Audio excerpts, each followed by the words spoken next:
Alright, you guys are gonna watch me do some physical therapy today. Boom. First up, we have some supine. Woo!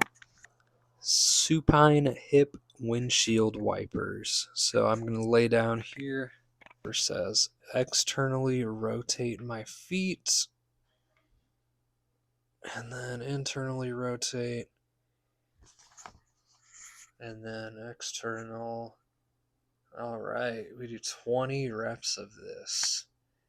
Woo! This is pretty tough. Do all these exercises, or at least this one, 7 times a week, once daily. 2 sets, 20 reps. Get that hip moving, that femur rotating in the joint. Honestly, not too bad. My external rotation's a little challenged, which is funny because before surgery, I had a ton of ER.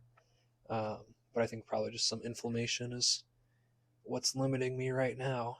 But I can already notice, I don't know if you guys can really see from this angle, but my internal rotation, I'm actually going past about 90 even before my surgery, and I'm only 3 days post-op now, or sorry, 4 days. I don't think I had any internal rotation, so even just getting my foot past this 90 is pretty huge for me right now.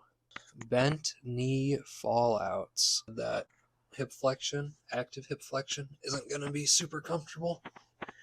And we're going to try to avoid it a little bit in these first couple weeks. So just using that hamstring to pull my knee up is going to be kind of how I can get around getting into some passive hip flexion. So slowly let this knee come out. Again, working that ER.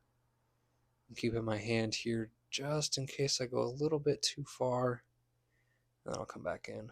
This again, 2 sets, 15 reps. I'll do this one every day. So 4 days post-op right now. I'm honestly pretty surprised how much this hip is moving. My next exercise is just a pretty easy stretch. I'm going to roll over onto my stomach. Oh, I should have done this the other way. Okay. So just coming up here, pushing into those hip flexors a little bit, stretching them out. I'm doing a lot of, really mostly sitting, not quite at, 90 degrees hip flexion, but still just kind of sitting in hip flexion, so this stretch honestly feels pretty good. I have to be careful though because I start to arch my back a little bit too much instead of extending at the hips, and it kind of presses on that bulged disc a little bit, so sometimes I gotta hit a little bit of a retuck, bring my shoulders down a little bit, so I'm still getting that same stretch on my hip, but I just don't have as much arch in my lower back.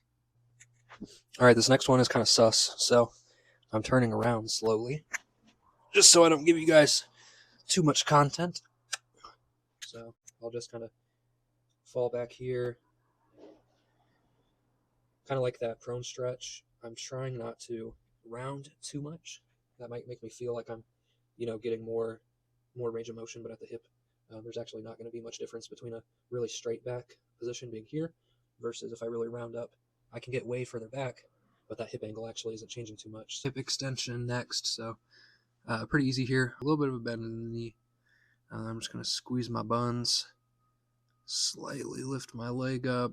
See that knee's just barely off the floor, but that's about all I really got. So I'm going to do 10 of these. Pretty much just doing like I also called a Hatfield if it wasn't so, scaled down, but pretty hip dominant, pushing back until I get to about all I can handle with the hip flexion, which is going to be right there. We got 10 reps here. I think I went a little bit too low on that first one, so I'm kind of pulling them up a little bit higher. And even at the top here, kind of pushing into a hip flexor stretch. That's PT for today.